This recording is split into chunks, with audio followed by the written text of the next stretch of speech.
D'autres suspects sont encore recherchés, dont un mineur. Oui, effectivement, ce sont 5 personnes qui sont mises en cause, possiblement mises en cause, en tout cas suspectées d'être à l'origine de cet incendie criminel et mortel.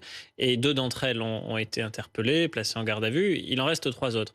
Dans beaucoup d'affaires judiciaires, quand c'est possible, les enquêteurs essayent d'interpeller les personnes en même temps. Ça permet d'avoir des auditions qui sont plus favorables à l'enquête, à la conduite d'investigation. Ça évite aussi les fuites, la concertation. Maintenant, ça n'est pas toujours possible. Donc là, il y a 2 personnes qui ont été interpellées. Il en reste 3 qui sont identifiées, mais qu'il faut rechercher très activement. C'est ce qu'a dit le procureur de la République. En tout état de cause, il faut évidemment, en plus de la pensée pour les 7 victimes tuées et puis les autres blessés, saluer le travail des enquêteurs. Parce que dans un laps de temps qui est quand même extrêmement court, en déployant des moyens d'enquête considérables, en police technique et scientifique, je pense notamment au relevé d'ADN et d'arriver à avoir les résultats rapidement. Également sur le plan de la téléphonie, il y a un très gros travail qui a été conduit par les enquêteurs, de parvenir comme cela à identifier les 5 suspects principaux de ce qui est une bande organisée.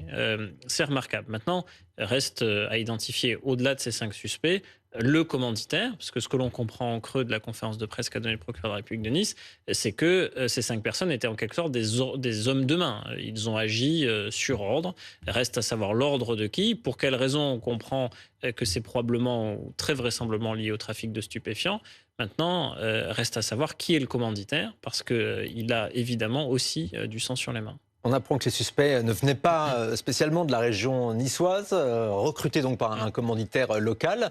On a l'impression que le trafic de drogue se professionnalise avec des méthodes dignes du grand banditisme. En tout cas, il se brutalise. Bon, ça a toujours été un trafic brutal, mais ce que l'on constate, c'est qu'il tue. Il tue de plus en plus parce que l'augmentation des homicides en France entre 2022 et 2023 et le fait qu'on passe le cap symbolique des 1000 homicides, on était à 1010 homicides l'année dernière, c'est clairement lié à l'intensité du trafic de stupéfiants, où ce que l'on observe, c'est que les commanditaires tuent sans se soucier des victimes collatérales. C'est-à-dire là où autrefois... C'est le cas ici, Oui. Les habitants de l'immeuble n'avaient visiblement rien à voir avec du trafic de drogue. Vous mettez le feu à l'immeuble, vous ne vous souciez pas de savoir qui y réside, qui y vit, est-ce qu'il y a des personnes vulnérables, est-ce qu'il y a des mineurs.